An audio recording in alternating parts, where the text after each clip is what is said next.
આપણો ભારતનો માણસ ક્યાંય પાછો ના પડે, ગમે ત્યાં પહોંચાડ દો તમે, અમેરિકાના કોઈ નાનકડા શહેરમાં મૂકી દો કે આફ્રિકાના કોઈ જંગલમાં મૂકી દો, ત્યાંથી ઓધી નાખે. શું અમદાવાદ જવું ચલાકા લઈ દઈએ. બહુ જબરદસ્ત રીતે રસ્તા કરી નાખે ને એનું નામ સાચો ગુજરાતી, એનું નામ સાચો ભારતીય. આમાં એવું થયું હતું એક જગ્યાએ યુએનના મોટા દેશની એક મોટી સંસ્થાની ત્યાં એક મોટું બિલ્ડિંગ બનાવવાનું હતું કે વિશ્વમાં ક્યારે પણ ના બન્યું એવું 8મા અજાયબી તરીકેનું એક મોટું બિલ્ડિંગ બનાવવાનું છે, બધા પોતાનું કોટેશન મોકલો.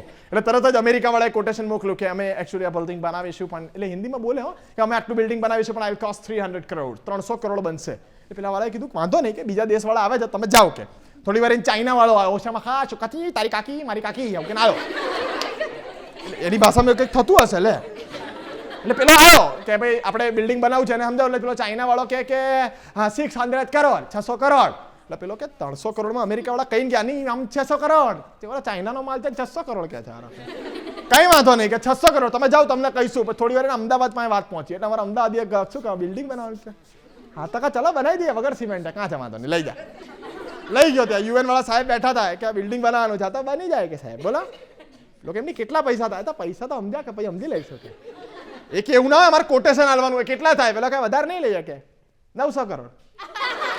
પેલો ક્યાં શાંતિ કે 300 કરોડમાં પેલો અમેરિકા વાળો કઈ ગયો છે, 600 કરોડમાં ચાઇના વાળો કઈ તારા 900 સેના જોઈએ છે. પેલો કે એવું નહીં, હું 900 કહું છું પણ બિલ્ડિંગનો કોન્ટ્રાક્ટ મારી પાસે જ આવશે.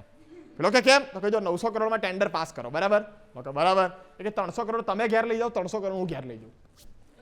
પેલો કે તો બિલ્ડિંગ કોણ બનાવશે? બિલ્ડિંગ તો પેલો 300 કરોડમાં અમેરિકા વાળો બનાવશે ને.